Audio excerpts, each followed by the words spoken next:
Muy bien, vamos a comenzar. En esta noche damos la bienvenida a Enrique Cantino, al hermano Salomón, a Susi, y aquí en la iglesia a hermano Rodolfo, a Yair, hermano Víctor, a Eli, Sebastián, Miguel, Irving, Cari, y a Leslie y a Esther. Las hojas son las mismas de la vez pasada, los que vinieron la vez pasada está la hoja aquí, y a los de allá en Zoom les voy a enviar al finalizar la clase el, lo que estamos viendo el día de hoy en una hoja.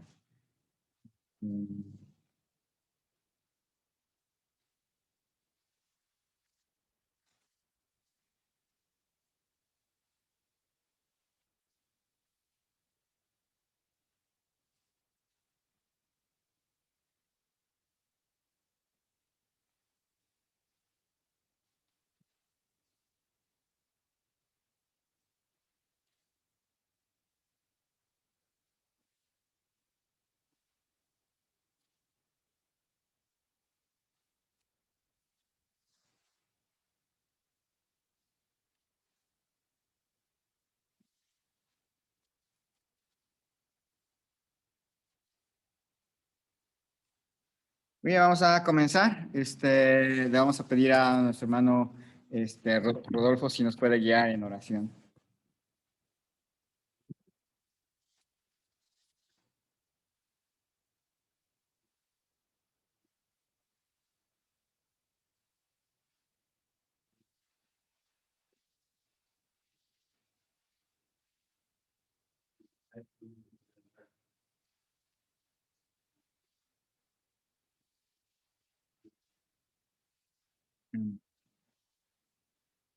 Entonces, no sé si allá en casa se ve la pantalla completa. Salomón o Susi.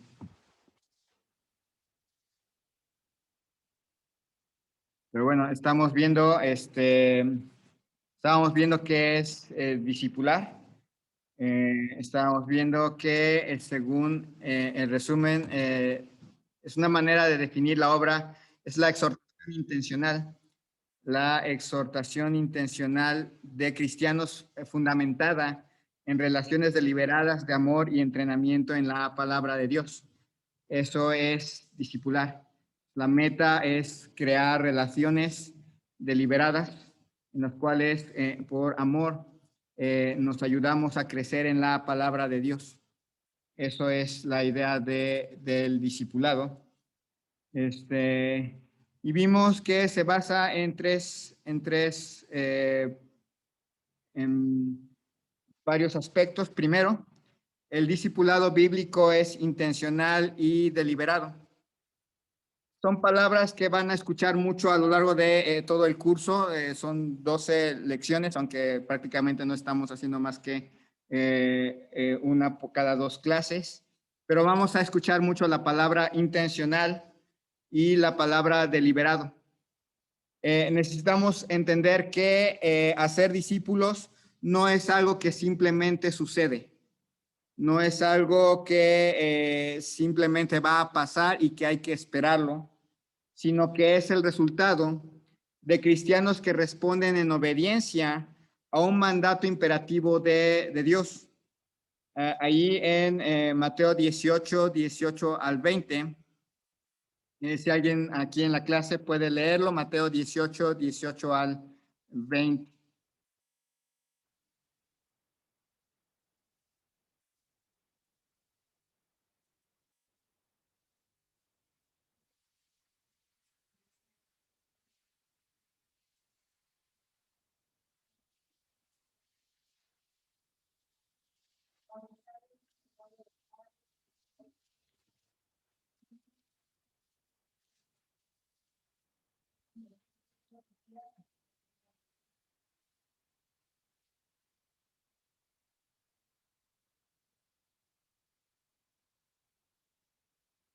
Muy bien.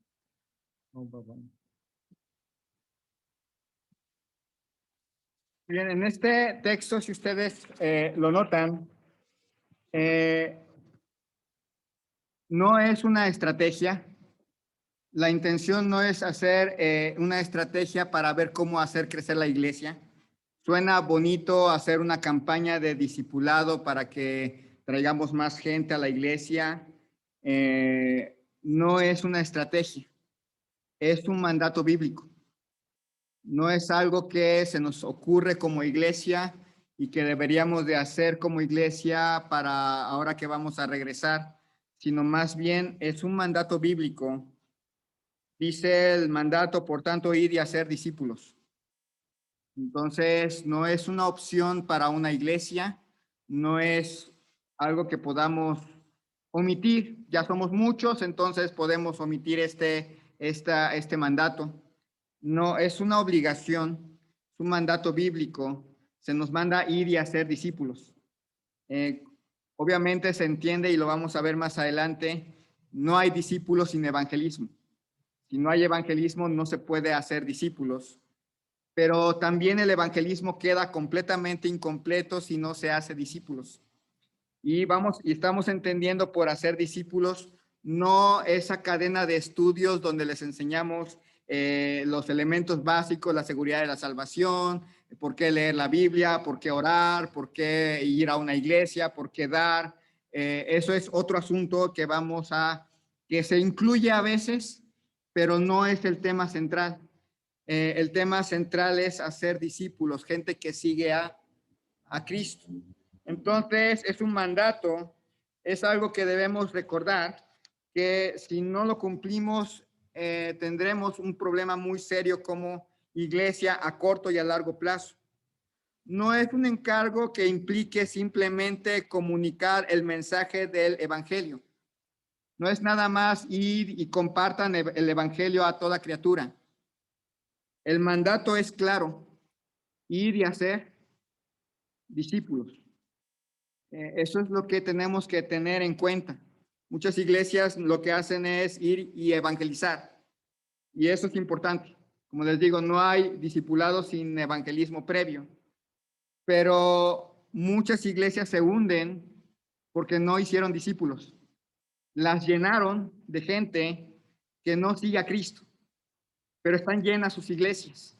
Y cuando vienen ciertas dificultades se vacían o se llenan de, digamos, problemas serios en el interior de la iglesia porque no se hacen discípulos.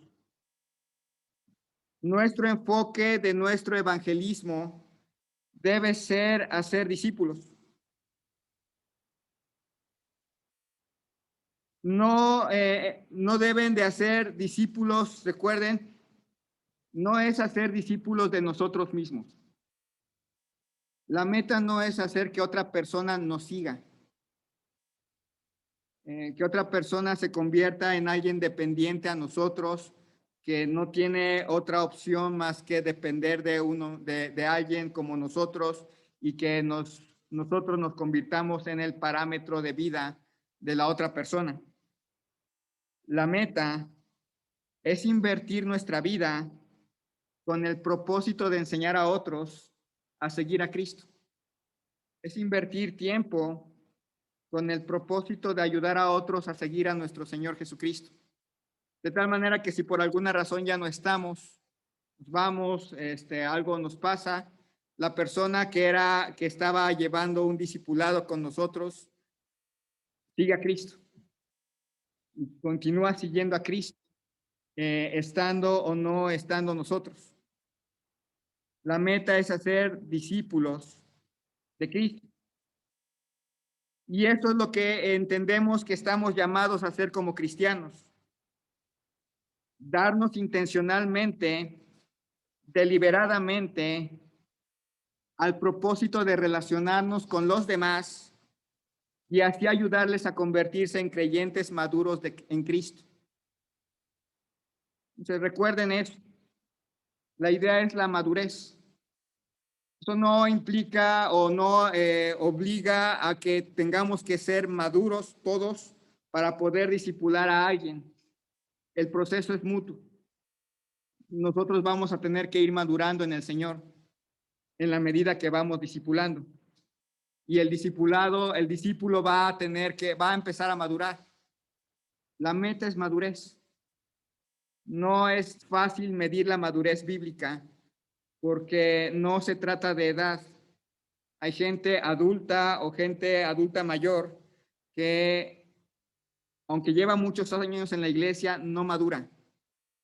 No madura y muchas veces lo vamos a encontrar que el problema está en el discipulado. Nadie se preocupa porque el adulto mayor aprenda algo nuevo de Cristo. O el adulto mayor no quiere que nadie se meta no puede aceptar que alguien más joven pueda animarle a seguir a Cristo. Y en todas las edades vamos a encontrar ese problema. Tampoco es una obra para individuos especiales. No es una obra para individuos especiales, para gente especial en la Biblia, en la iglesia. A lo largo de la escritura vamos a notar que todo el pueblo de Dios está llamado a exhortarse unos a otros, a discipularse. Vamos ahí a Hebreos capítulo 10, versículo 4.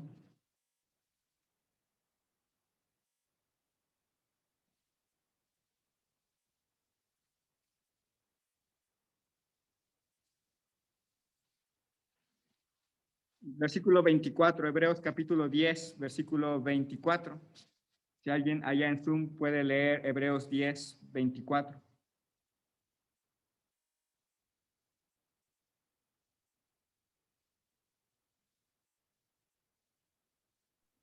¿Me escuchan? Sí. 10:24. Y considerémonos unos a otros para estimularlos al amor y a las buenas obras. Muy bien, fíjense en las conjugaciones de los verbos. Y considerémonos. Está en primera persona del plural. Es una invitación a que nos consideremos. Y luego noten la otra frase, unos a otros. Entonces noten que es una responsabilidad general, que todos nos debemos considerar unos a otros. Desde el adulto mayor hasta el adolescente, el joven, los matrimonios, todos deberíamos de considerarnos unos a otros. ¿A qué?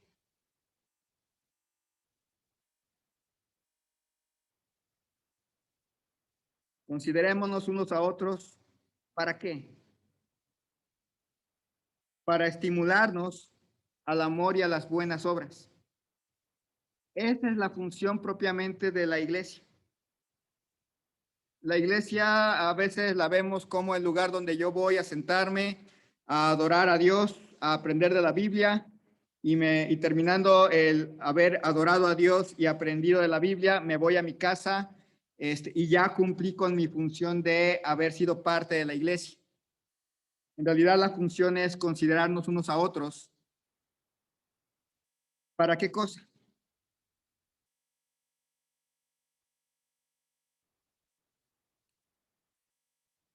Para estimularnos. Para estimularnos al amor, estimularnos. La idea es animarnos. La idea es que nos consideremos unos a otros para animarnos unos a otros a dos cosas, a amar a Dios, a amar al prójimo y a hacer el bien. ¿Para qué venir a la iglesia? ¿Para qué asistir a una iglesia? ¿Para qué estar en una congregación? Para animarnos unos a otros, a amar a Dios, amarnos unos a otros y hacer lo que es correcto. Y esto no es simplemente algo que sucede si es que sucede, sino es algo que el escritor nos dice, considerémonos. Es decir, pensemos. La idea de considerar es pensar, premeditar, idear maneras de estimularnos unos a otros al amor y a las buenas obras. La idea de considerarnos es que llegamos a la iglesia y llegamos a una congregación, llegamos a un grupo de jóvenes, llegamos a un grupo de, llegan a un grupo de hermanas, llegan a la actividad, a una actividad de varones que se diseña para varones, pero llegamos con meta, llegamos con un pensamiento fijo. Voy a esas actividades para estimular a mis hermanos al amor y a las buenas obras. Voy a una reunión con alguna persona de la iglesia, a visitar a algún hermano con esa idea, serles de estímulo, serles de ánimo, mostrarles mi amor, mostrarles mis buenos deseos, pero también animarlos o animar a la persona a hacerlo. Como les digo, no es algo que exclusivamente un pastor lo tenga que hacer. Se espera que el pastor, que los que trabajamos lo hagamos, pero en realidad es un mandato general. Es la oportunidad que tenemos de, ahora sí, visitarnos, de hablarnos por teléfono, de invitarnos a algún lado a comer, por ejemplo, pero vamos con meta. Ahora que tenemos, por ejemplo, a un hermano enfermo, la meta de hablarle por teléfono, pues es animarlo y mostrarles nuestro amor. Entonces, no nada más a los enfermos, sino también a cada uno de nosotros. Y esto es el discipulado. La meta es estimular a nuestros hermanos y hermanas hacia adelante, en el amor y el crecimiento. De otra forma, nuestras pláticas no serían muy diferentes a las pláticas que hay en el mundo. No, si nuestro centro de plática es el chisme, por ejemplo, o la queja inclusive, no hay mucha diferencia en una plática normal que tenemos con alguien en el mundo. La meta es estimularnos. Que después de platicar la persona y uno mismo, porque a la hora de estimular a otros, uno mismo también es estimulado a seguir creciendo. Y podríamos continuar, pero espero que puedan apreciar por qué es importante que sea intencional y deliberado. ¿Por qué platicar con un amigo o con una amiga se convierte en un discipulado? No porque llega uno y empieza a hablar con el amigo o la amiga sobre, oye, quiero platicar acerca del bautismo. O quiero platicar contigo acerca de por qué es importante leer la Biblia. No es así. Una plática común se puede transformar en un discipulado cuando deliberadamente empiezas a hablar acerca de, oye, hoy aprendí en la Biblia esto. ¿Tú qué aprendiste? O hoy estoy pasando por una prueba, pero el Señor me está enseñando esto. Y a transformar nuestras pláticas en algo que les guíe a que la gente se anime a aprender más del Señor. Entonces, en primer lugar, el discipulado es intencional y deliberado. En segundo lugar, el discipulado bíblico es relacional.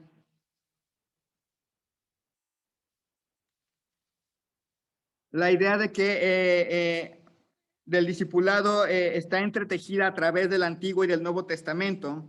En las Escrituras vemos a un Dios que no es simplemente revelado, sino un Dios que es relacional. A lo largo de la Biblia vemos a Dios revelarse a sí mismo, no solo para transmitir información, sino para revelar la verdad que tiene como fin una relación con Él. Recuerdan que varias veces les he insistido, la Biblia no es un libro de instrucciones. Si ven la Biblia como un libro de qué es lo que tienen que hacer y qué es lo que no tienen que hacer, les va a pasar les va a pasar lo mismo que hacemos todos los mexicanos con los instructivos.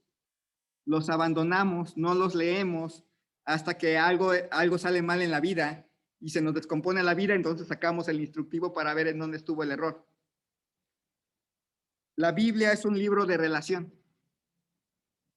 Es Dios revelándose al hombre para tener una relación personal entre Dios y el hombre.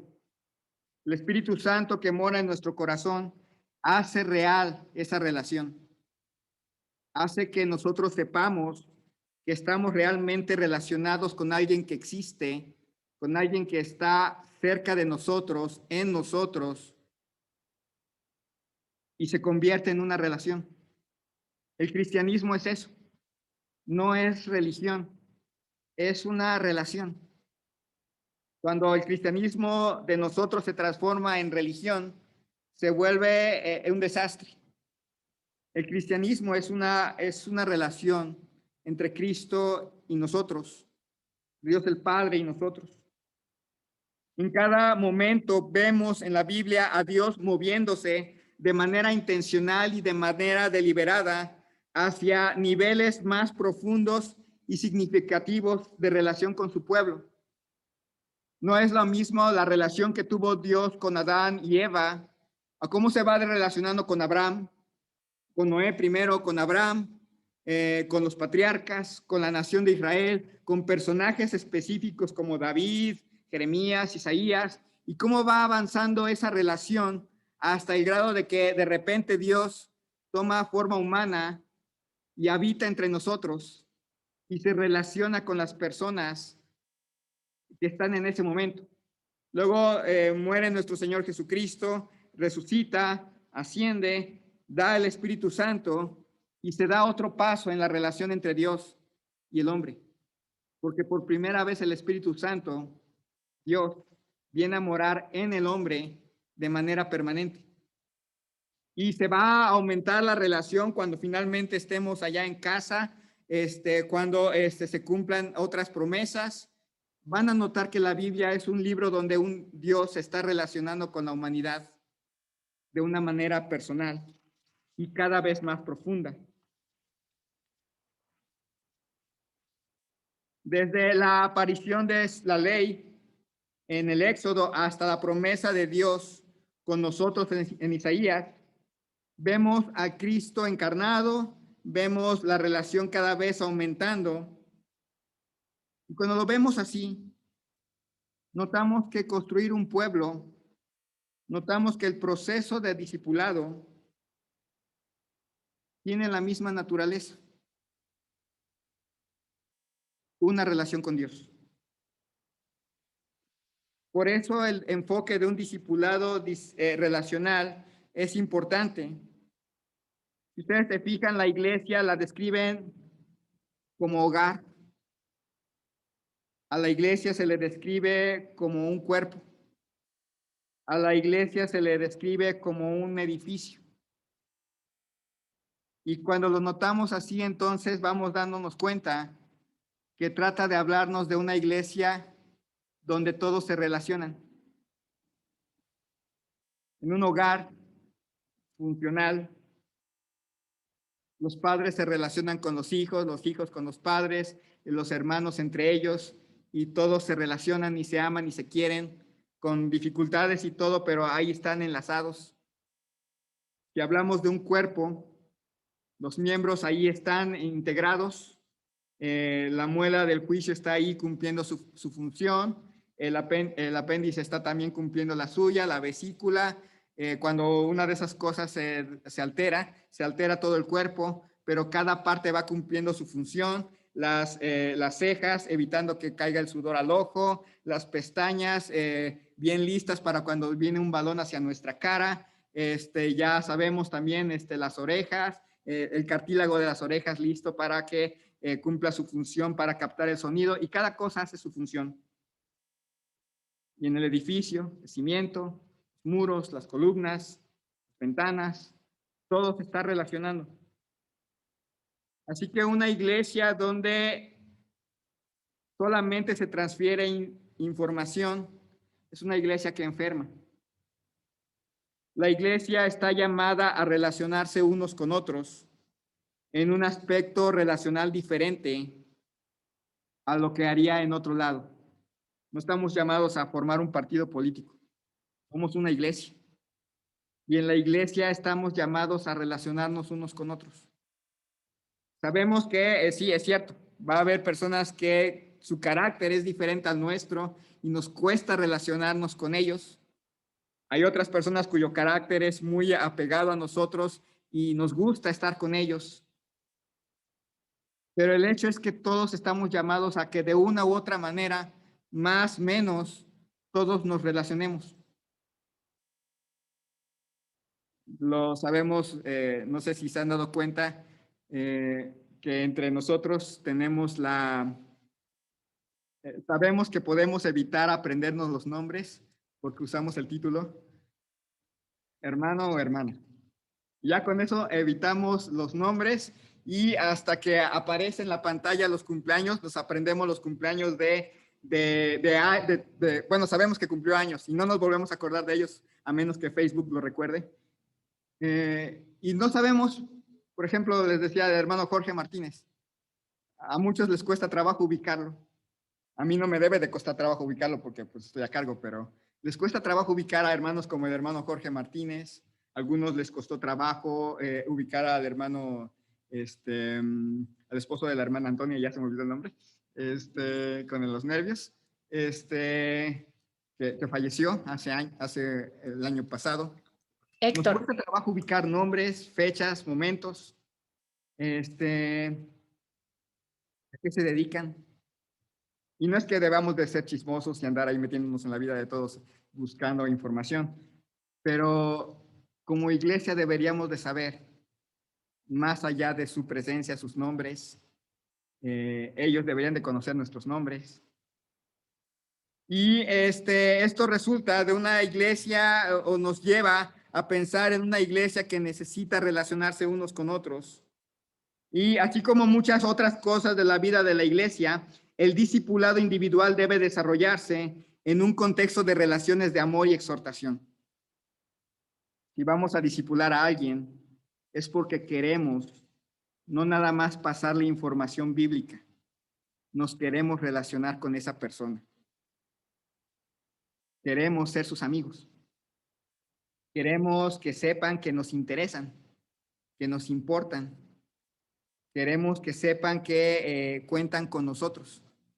Que no nada más somos el individuo que les va a llegar con una lección, sino que somos el varón o la mujer que quiere una amistad que vaya más allá de lo superficial, sino lo profundo. Una verdadera amistad en la cual la base es Dios y lo bíblico. Por eso es relacional. Entonces hemos visto que el discipulado es intencional y que el discipulado es relacional. Al final, los de Zoom van a poder enviar sus preguntas, observaciones en WhatsApp y aquí podemos tener una sesión de preguntas directas. Pero bueno, tercero, el discipulado bíblico es amar. El discipulado intencional, relacional, no es frío y práctico, sino que se parece mucho a la misma esencia de cómo Dios nos ha llamado a amarnos unos a otros dentro de la iglesia. Estamos llamados a entregar de forma deliberada nuestras vidas para el bien espiritual de los demás, así como Cristo entregó su vida para nuestro bien eterno. Hay cosas que Cristo hizo por nosotros y que no se pueden repetir. Él dio su vida por nosotros, su vida física, por cada uno de nosotros. Sin embargo, nos llama a hacer algo similar. Primera de Juan 3:16.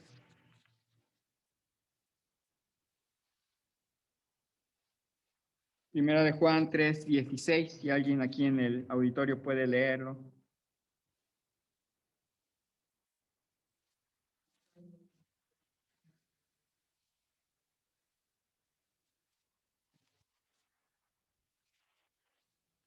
Bien.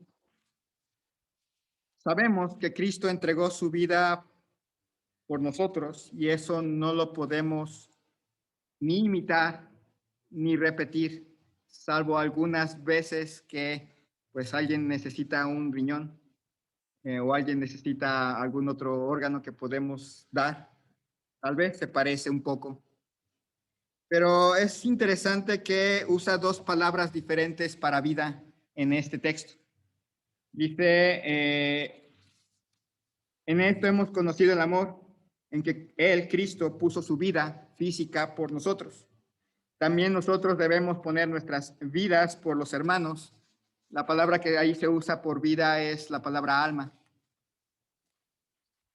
Mientras Cristo puso su vida física para salvarnos, ahora nosotros debemos dar el alma, en cierta manera, por los demás. Desvivirnos por el hermano o la hermana. A eso se refiere. Dar tiempo. Tal vez no podamos dar sangre, no podamos dar incluso nuestra vida física, y no nos está llamando a matarnos para que otra persona tenga vida, pero sí nos está llamando a vivir por amor a los demás. Y eso es el discipulado. Es la idea de atreverse a soltar comodidades, tiempo, a veces dinero, con tal de que el hermano o la hermana crezcan espiritualmente.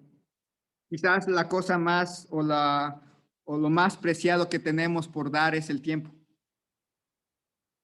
Unos minutos de plática, unos minutos para una llamada, unos minutos para una plática. A veces no hay otra manera que por textos, por mensajitos.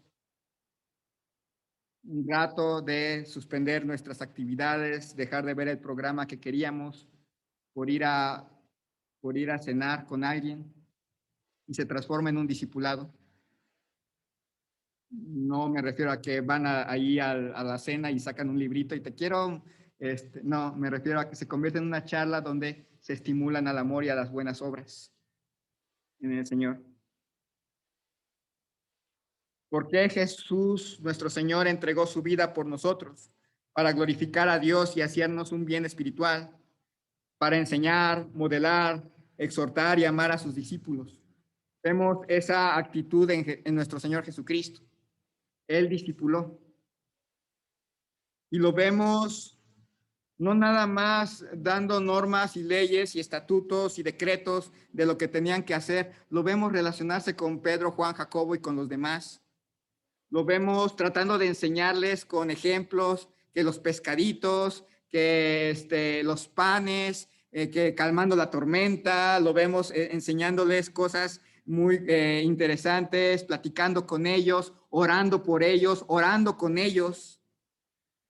3 años y medio de discipulado intensivo y de calidad.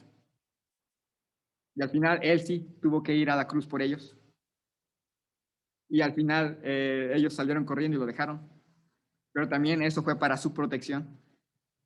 Entonces debemos reflejar ese amor en nuestras pequeñas maneras de entregar nuestra vida por los demás. También el objetivo es glorificar a Dios y hacer bien a nuestros hermanos. Eso es amar. Discipular va a implicar que amo a la persona y quiero lo mejor para él o para ella.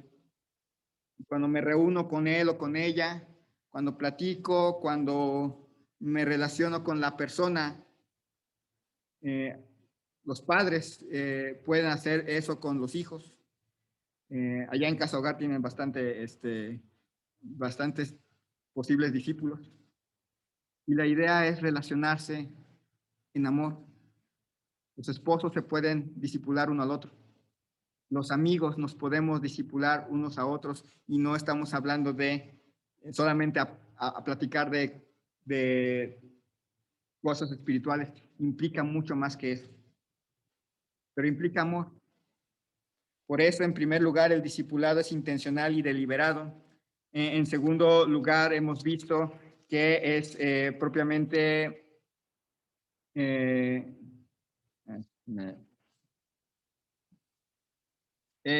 relacional. En tercero, es amar. Y en cuarto, implica un entrenamiento en la palabra de Dios. El discipulado sí implica entrenamiento. Tiene mucho contenido para transmitir y aplicar. Sin embargo, este entrenamiento no puede estar en cualquier cosa. Lo que enseñamos a las personas y les ayudamos es a asimilar. Asimilar es lo que van a contemplar y hacer el resto de sus vidas. Si les enseñamos a la gente a depender de sí mismos o a volverse a las cosas del mundo, nunca van a encontrar a Dios. Va a implicar ayudarles a buscar en las escrituras la respuesta. Eso va a implicar que nosotros aprendamos a leer Biblia. El discipulado debe estar fundamentado en la palabra de Dios, porque es la palabra de Dios la que da vida y no el consejo sabio del discipulador. No es clase de consejería, pero los consejos verdaderos vienen de la palabra de Dios.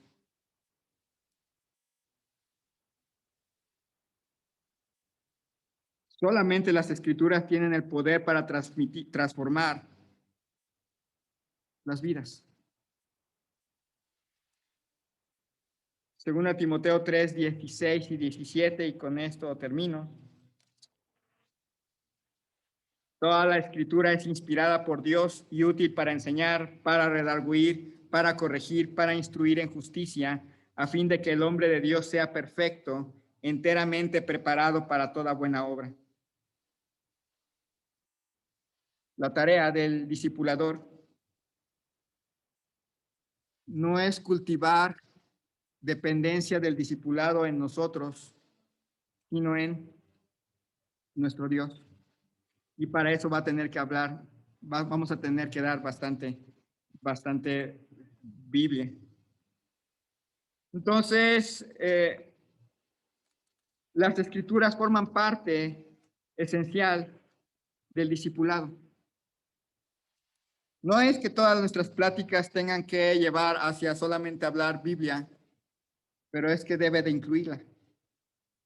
No sé si se han fijado cuando platicamos con otras personas de la iglesia, que a veces lo que está ausente siempre es Biblia.